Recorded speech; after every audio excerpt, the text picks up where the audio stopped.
nous voici au Tibet. Au Tibet avec l'histoire de deux jeunes moines d'un monastère bouddhiste. Et ces deux moines avaient fait le serment de ne jamais toucher à une femme.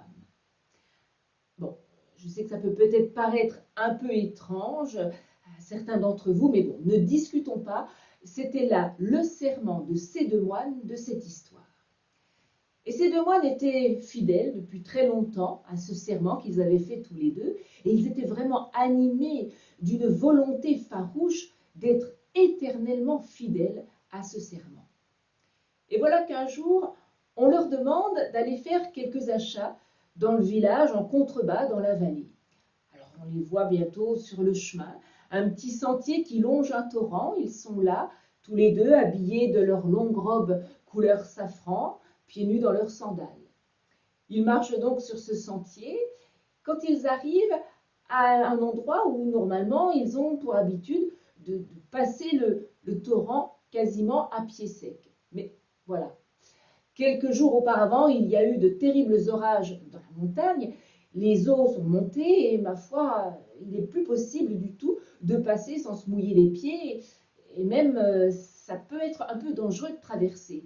Ils auront sans doute de l'eau jusqu'aux genoux.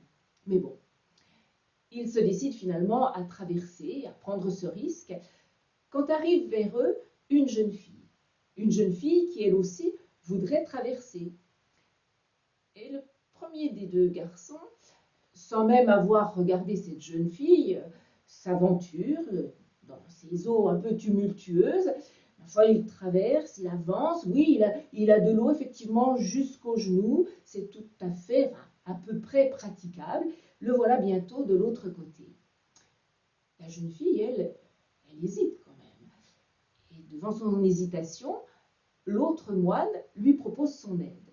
Elle accepte. Et ma foi, tous les deux, bras dessus, bras dessous, commencent à avancer, pas à pas, lentement, en s'appuyant l'un sur l'autre, en s'entraidant. Ils avancent tout doucement au milieu de ces eaux un peu agitées. Et ma foi, tant bien que mal, ils arrivent eux aussi de l'autre côté du ruisseau. Arrivés sur la rive, la jeune fille remercie le moine et bien vite, elle reprend sa route et elle disparaît au détour du chemin. Nos deux moines reprennent eux aussi leur trajet.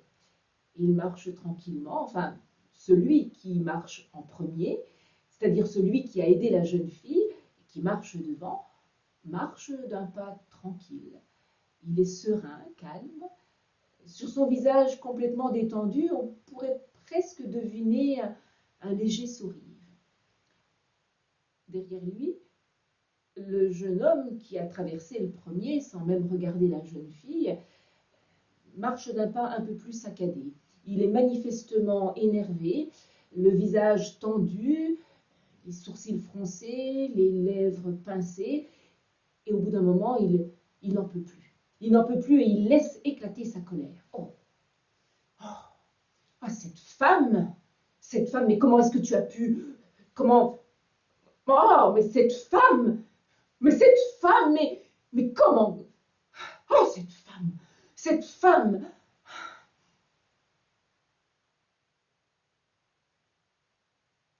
Tiens, tu penses donc toujours à elle?